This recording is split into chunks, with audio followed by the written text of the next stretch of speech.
Our judgment today is that the Canadian economy doesn't need monetary policy as restrictive as it has been, and so we cut the policy rate by 25 basis points. 2 years since the Bank of Canada started raising interest rates to fight inflation, the bank has started cutting. The Bank of Canada's overnight rate now sits at 4.75%. Bank Governor Tiff Macklem says the economic conditions are now right for the bank to start easing off a little. Core inflation, our various measures of underlying inflation, since the start of the year, they've all been moving in the right direction.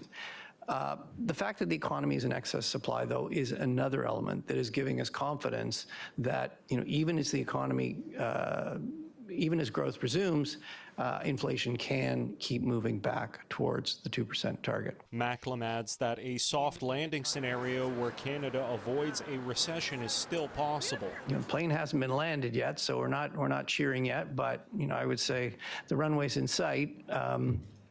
But we still need to land this. The lower rate is good for variable rate mortgage holders who will see payments drop immediately and will likely have an impact on what has been a cautious real estate market. That will bring in those buyers who have been sitting on the sidelines for the last year or more, and that would increase the sales activity in across Canada. You will see an upward pressure on prices as well as sales will increase. Lower lending rates should also mean an uptick in business investment, hiring, and expansion. Financial analyst Raymond Kwok says a cut has been expected for some time. For the first cut, right, the market is quite calm, right? I would expect. The TSX did rise sharply after the rate announcement, but Kwok says it could be anywhere between 6 to 9 months before the full effects are felt. If you want to see how the interest rate cut to support the economic situation, we need to wait until maybe late fourth quarter. In Ottawa, Xiaoli Li, City News.